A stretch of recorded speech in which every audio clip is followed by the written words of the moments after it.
2004 मला महाराज श्री स्वामी समर्थ हे नावच माहीत नव्हतं. 2004 स्वामी माझ्या आयुष्यात आले.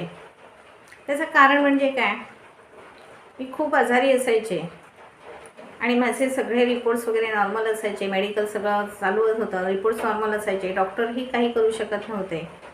अशावेळी माझी एक मैत्रीण म्हणाली, अगं सुजाता, तुझे रिपोर्ट सगळे नॉर्मल येत आहेत, काही होत नाही आहे, तर पुण्यामध्ये भाऊ आहेत ज्यांच्याशी स्वामी बोलतात, आपण त्यांच्याकडे जाऊया आणि बघूया काय होतं आहे ते.